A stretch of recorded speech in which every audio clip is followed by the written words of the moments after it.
ஆடு மாடு கோழி வாத்து இந்த 4 பேத்து வளர்த்த விவசாயி நஷ்டப்பட்டதா சரித்திரமே இல்ல. நம்ம திருவண்ணாமலையை சேர்ந்த துளசிதாசன் கெமிக்கல் உரத்தை வாங்கி காசை கரியாக்காம இவங்களுடைய கழிவுகளை வச்சு ஃப்ரீயா இயற்கை உரத்தை செஞ்சு நெல்லு பயிறு காய்கறின்னு வருஷத்துக்கு 12 லட்சம் ரூபாய் சம்பாதிக்கிறாரு.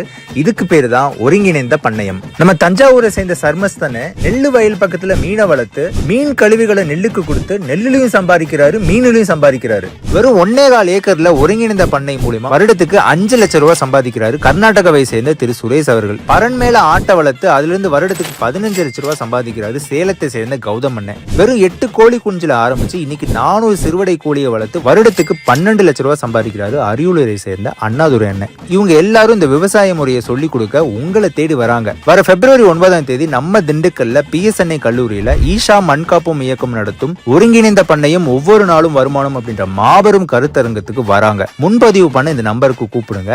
நீங்களும் உங்க தோட்டத்தை ஒருங்கிணைந்த பண்ணையம் மாத்துங்க.